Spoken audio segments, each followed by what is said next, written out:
গতকাল আত্মপ্রকাশ ঘটেছে গণ অভ্যুত্থানের নেতৃত্ব দেওয়া তরুণদের রাজনৈতিক দল জাতীয় নাগরিক পার্টির। এই দলে নাহিদ ইসলামকে আহ্বায়ক ও আখতার হোসেনকে সদস্য সচিব করা হয়েছে। দলটির দক্ষিণাঞ্চলের মুখ্য সংগঠক হিসেবে দায়িত্ব পেয়েছেন হাসনাত আব্দুল্লাহ।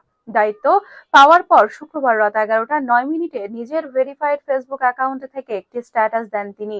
সেখানে হাসনাত লেখেন, চট্টগ্রাম বিভাগ, খুলনা বিভাগ, বরিশাল বিভাগ এবং ঢাকা বিভাগ, ঢাকা মহানগর দক্ষিণ, নারায়ণগঞ্জ, ফরিদপুর, মাদারীপুর, শরীয়তপুর, গোপালগঞ্জ স্বাধীন সার্বভৌম বাংলাদেশের এই জেলাগুলোর ফ্যাসিবাদ বিরোধী এবং বাংলাদেশপন্থী ছাত্র জনতার সঙ্গে অচিরেই দেখা হবে ইনশাআল্লাহ। তিনি আরো বলেন, আমরা বাংলাদেশের আপামর ছাত্র জনতার দ্বারে দ্বারে পৌঁছাতে চাই, তাদের মহাকাব্যিক সংগ্রামের বীরত্ব গাথা এবং তাদের স্বপ্ন ও প্রত্যাশার গল্পগুলো শুনতে চাই।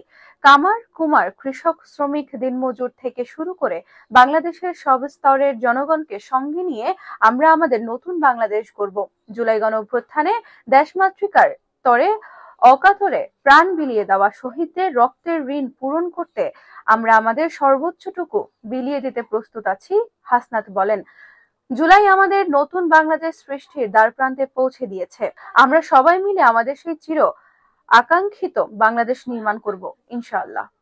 এর আগে দলের আত্মপ্রকাশ অনুষ্ঠানে নিজ বক্তব্যে হাসনাত আব্দুল্লাহ বলেন, 5 আগস্টের মধ্য দিয়ে আমরা দুঃশাসনের কবর রচনা করেছি। গণভবনে কে যাবে তার নির্ধারণ হবে বাংলাদেশ থেকে, ভারত থেকে নয়। সংসদে কে যাবে তা নির্ধারণ করবে দেশের খেটে খাওয়া জনতা। ক্ষমতার মসনদে কে বসবে তা নির্ধারণ করবে এই ভূখণ্ডের মানুষ। আমরা এই তরুণ প্রজন্ম কথা দিতে চাই, প্রতিটি প্রতিষ্ঠানকে আমরা সচল করে গড়ে তুলব।